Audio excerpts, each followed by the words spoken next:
অন্নপূর্ণা ভাণ্ডারের জন্য যারা অনলাইন ফর্ম ফিল আপ করেছিলেন তাদের জন্য এই ভিডিওটি খুব দরকার। যারা এখন অনলাইন ফর্ম ফিল আপ করেনি তাদের জন্য এই ভিডিওটি খুব দরকার হতে চলেছে। তোমাদের যে হচ্ছে এবং প্রবলেমগুলো সেই হচ্ছে প্রবলেমগুলোর সেই সমাধানগুলো কি? কারণ সমাধানগুলো কি, এই ভিডিওটি পুরো দেখে নাও। দেখে নিলে বুঝতে পারবেন যে কী কী করতে হবে আর সহজ পদ্ধতিতে অনলাইন অ্যাপ্লাই করতে পারবেন। চলো ভিডিওটি শুরু করা হোক। আমি ফ্যামিলি ডেটা কালেকশনের একদম অফিসিয়াল পেজে ভিজিট করেছি socialregistry.wb.gov.in। তোমরা তোমাদের ডিস্ট্রিক্ট এবং মোবাইল নাম্বারটা সিলেক্ট করে তারপরে ওটিপি জেনারেট করে তারপরে তোমরা এখানে ভিজিট করতে পারবে। তো কিভাবে ভিজিট করবে সেটা নিয়ে তো অলরেডি অনেক ভিডিও রয়েছে, সেটা একবার দেখে নিতে পারো। তো চলো আজকের ভিডিওর মেন বিষয়বস্তুর দিকে আমরা ফোকাস করি। তো দেখো, তোমাদের বলে রাখি যে যে পয়েন্টগুলো আজকের ভিডিওর মাধ্যমে তুলে ধরবো সেই প্রত্যেকটা পয়েন্ট কিন্তু তোমাদের জন্য ইম্পর্টেন্ট। অবশ্যই ধৈর্য আকারে সম্পূর্ণ দেখার চেষ্টা করবে।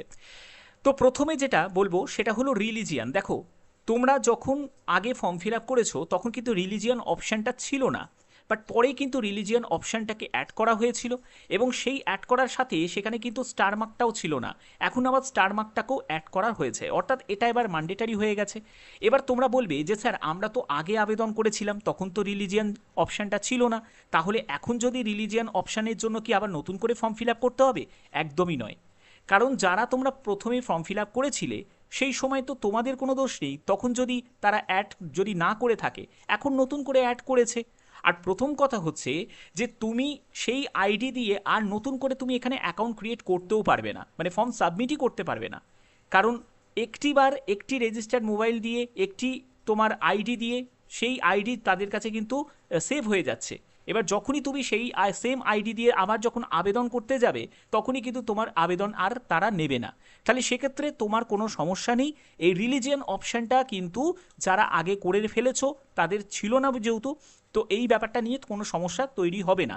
কিন্তু এখন যারা নতুন আবেদন করছো তাদের ক্ষেত্রে তোমরা অবশ্যই রিলিজিয়ান অপশানটা সিলেক্ট করবে, ঠিক আছে? তো রিলিজিয়ান থেকে তুমি কোন রিলিজিয়ান থেকে বিলং করছো সেই রিলিজিয়ানটা তুমি এখান থেকে সিলেক্ট করে নেবে। ওকে, আচ্ছা।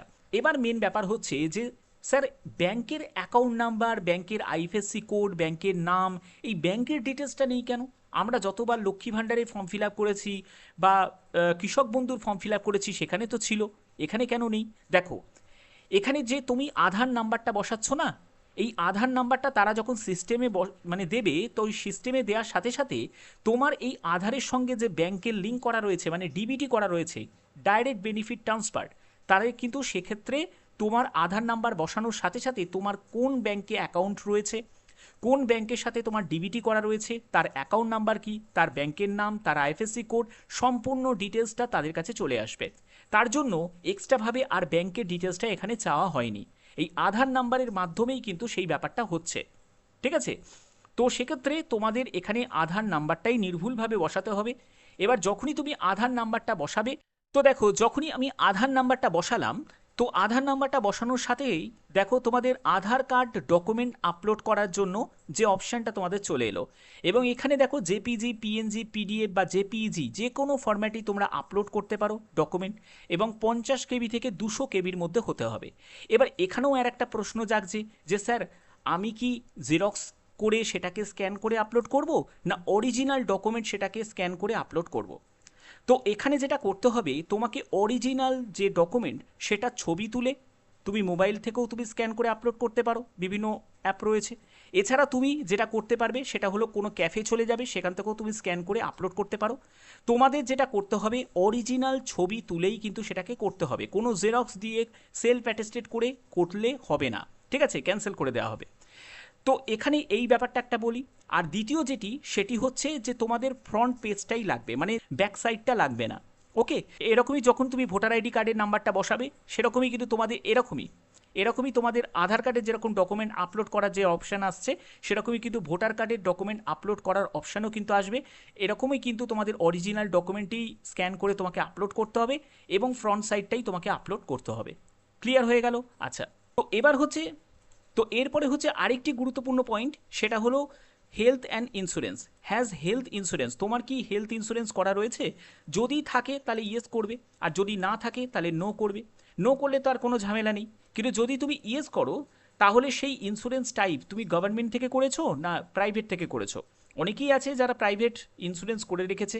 তো যদি প্রাইভেট ইন্স্যুরেন্স করে রাখো তাহলে সেক্ষেত্রে তোমাকে আর এখানে ডিটেলসটা কিছু দিতে হবে না যে কোথা থেকে করেছো। কিন্তু তুমি যদি গভর্নমেন্ট থেকে করে থাকো তাহলে এখানে কিন্তু তোমাকে সেই স্কিমের যে কোন স্কিম করেছো সেটা কিন্তু তোমাকে সিলেক্ট করতে হবে। এর মধ্যে তোমরা স্বাস্থ্যসাথী দেখতে পাচ্ছ, অর্থাৎ যদি স্বাস্থ্যসাথী দিয়ে থাকো তাহলে স্বাস্থ্যসাথীর ইউআরএন নাম্বারটা তোমাকে বসাতে হবে। এবার ইউআরএন নাম্বারটা কোথায় পাবে? স্বাস্থ্যসাথী কার্ডেতেই ইউআরএন নাম্বার রয়েছে, সেই ইউআরএন নাম্বারটা বসিয়ে দেবে। আর যদি স্বাস্থ্যসাথী ছাড়াই গভর্নমেন্টের অন্য কোনো তুমি স্কিমে করেছো, তোমার ইন্স্যুরেন্স করা রয়েছে হেলথ ইন্স্যুরেন্স, তাহলে তুমি আদার্স সিলেক্ট করবে, আর কিছু করার কোনো প্রয়োজন নেই, ডিটেলস দিতে হচ্ছে না, তারপরে তুমি নেক্সট করে দেবে। ঠিক আছে, ওকে। তো এর পরবর্তী আরেকটি ইম্পর্টেন্ট যে পয়েন্ট সেটা হলো এইখানে। তো এগুলো তো মোটামুটি জানো যে ইনকাম ট্যাক্স যদি তুমি দিয়ে থাকো তাহলে ইয়েস করবে, নাহলে নো করবে। তারপরে প্যান কার্ড নাম্বার তুমি যদি দিয়ে থাকো তাহলে প্যান কার্ড নাম্বার যদি থাকে তাহলে ইয়েস করবে, নাহলে তুমি নো করবে। আর যদি তুমি ইয়েস করো তাহলে প্যান কার্ডের নাম্বারটা এখানে বসাতে হবে। ঠিক আছে, তো এগুলো মোটামুটি তোমাদের সবই জানা। এবার আরেকটি ইম্পর্টেন্ট পয়েন্ট যেটা হচ্ছে সেটা হলো তোমাদের নেচার অফ এমপ্লয়মেন্ট। তুমি যদি একজন বাড়ির গৃহিণী হয়ে থাকো, আমি একজন ফিমেল ক্যান্ডিডেট যে অন্নপূর্ণা যোজনার ফেসিলিটি নেবে তার ফর্ম ফিল আপ কীভাবে করতে হবে সেটাই তোমাদের দেখাচ্ছি। ওকে, তো এখানে তুমি যদি একজন হাউসওয়াইফ হয়ে থাকো, তো এখানে তো আমি হাউসওয়াইফের অপশান দেখতে পাচ্ছি না, তাহলে আমি কোনটা চুজ করব স্যার? তো তখন তুমি এখানে আনএমপ্লয়েডও চুজ করতে পারো। এছাড়া তুমি যদি এর মধ্যে কোনো অপশান না পাও তোমার সুইটেবল, তাহলে সেক্ষেত্রে তুমি আদার্সও সিলেক্ট করতে পারো, কোনো ক্যান্সেল হবে না, নির্দ্বিধায় থাকো। ওকে, তো এবার হচ্ছে আরেকটি গুরুত্বপূর্ণ পয়েন্ট, সেটা হলো have you applied under CA. তুমি যদি সিএর জন্য অ্যাপ্লাই করে থাকো, তোমার অ্যাপ্লিকেশন স্ট্যাটাসটা জানতে চাওয়া হচ্ছে। তো যদি অ্যাপ্লাই করে থাকো তো এখানে অ্যাপ্লাইড অপশানে তোমাদের ক্লিক করতে হবে। আর যদি তোমার ইস্যুড হয়ে থাকে তাহলে ইস্যুড অপশানে ক্লিক করবে। আর যদি এর মধ্যে কোনোটাই যদি না হয়ে থাকে তাহলে এখানে নট অ্যাপ্লিকেবল দিয়ে দেবে, স্কিপ করে দিলে। এরপরে এসআইআর 2026-এ যদি তোমার নাম বাদ গিয়ে থাকে তাহলে সেই কেসের স্ট্যাটাসটা তারা জানতে চাইছে যে ট্রাইব্যুনালে যে পেন্ডিং রয়েছে সেটার বর্তমান অবস্থাটা কি। তোমার কি নাম বাতিল গেছে, মানে বাদ গেছে এসআইআর 2026-এ? যদি ইয়েস হয় তাহলে ইয়েস করবে, আর যদি নো হয় তাহলে নো করবে। আর যদি এইখানে কিছুই যদি না হয় তাহলে এখানে নট অ্যাপ্লিকেবল দিয়ে দিতে পারো। এরপরে তোমাকে নেক্সট অপশানে ক্লিক করতে হবে। এবার এই জায়গাটা থেকেই কিন্তু সব থেকে মেন কনফিউশন ক্রিয়েট হয়েছে।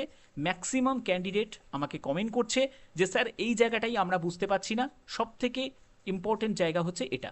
তো চলো প্রথমে দেখো, যে বেনিফিশিয়ারি সে যদি ফিমেল ক্যান্ডিডেট হয়ে থাকে এবং তার বয়স যদি 25 থেকে 60 বছর হয়ে থাকে তাহলে অবশ্যই তোমাদের এই অপশানটা তোমাদের আসবে, সেটা হলো অ্যাপ্লাইং ফর অন্নপূর্ণা যোজনা।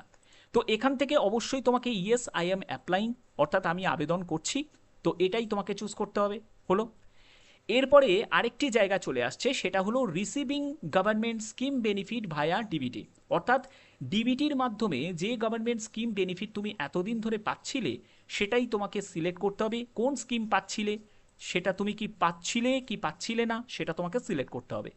যদি তুমি না পেয়ে থাকো, ধরো তুমি কোনো ডিবিটির মাধ্যমে কোনো গভর্নমেন্ট স্কিম বেনিফিট তুমি পাচ্ছিলে না, তাহলে তুমি এখানে নো করবে। নো করে তুমি হয়ে গেল, তোমার কমপ্লিট হয়ে গেল, তুমি ডিক্লারেশন অ্যান্ড কনসেন্ট অপশানে চলে গেলে। কিন্তু যদি তুমি পেয়ে থাকো, ধরো এমন কোনো স্কিম তুমি পেলে যেটা ডিবিটির মাধ্যমে পাচ্ছিলে, তাহলে অবশ্যই তোমাকে সেটাকে ইয়েস করতেই হবে। এবং কোন স্কিমের ফেসিলিটি তুমি পাচ্ছিলে এবং সেই স্কিমটাকে তুমি কন্টিনিউ করতে চাও, অর্থাৎ তুমি এখন কি বন্ধ করে দিতে চাও।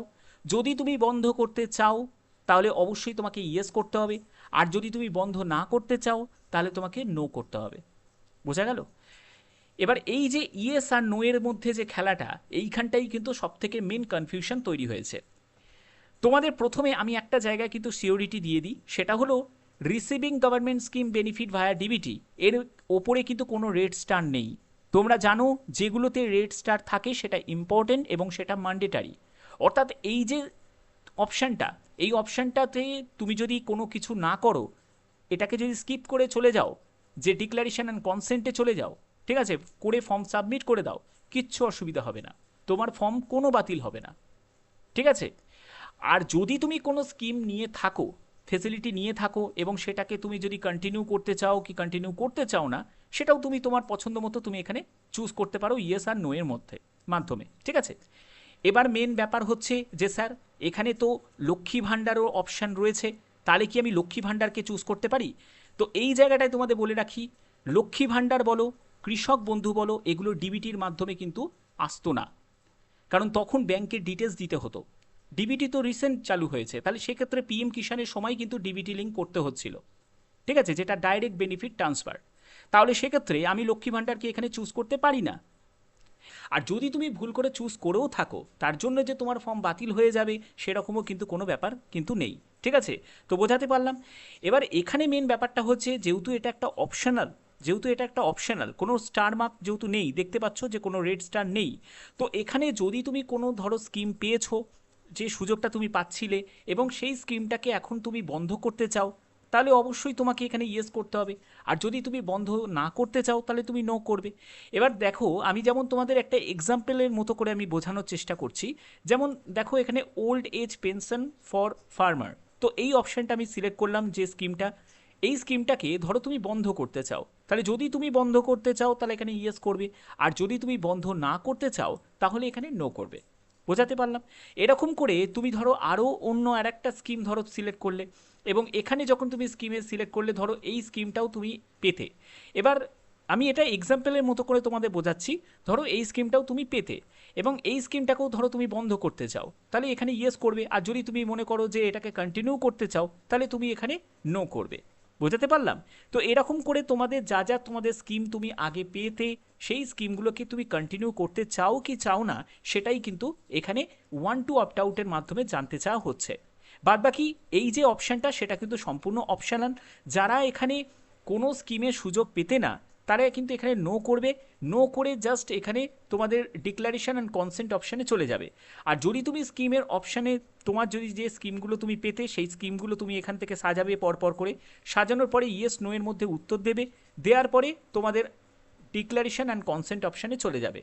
কিন্তু এখানে তোমাদের লক্ষ্মী ভাণ্ডার চুজ করার কোনো প্রয়োজন নেই, যেহেতু লক্ষ্মী ভাণ্ডার বলো, কৃষক বন্ধু বলো, এগুলো ডিবিটির মাধ্যমে আসতো না। এরা কিন্তু ডাইরেক্ট তোমাদের ব্যাংকের মাধ্যমে, যেই ব্যাংকের ইনফরমেশন তুমি আগে ফিল আপ করতে, সেই ব্যাংকের মাধ্যমেই কিন্তু আসতো টাকাটা, ঠিক আছে? তো সেক্ষেত্রে তোমাদের এই ব্যাপারটা বলে রাখলাম, এটা কিন্তু প্রত্যেকের জন্য ইম্পর্টেন্ট। প্রত্যেকের কাছে এই ব্যাপারটা শেয়ার করে দাও, যাতে প্রত্যেকে এই ইনফরমেশনটা পেতে পারে।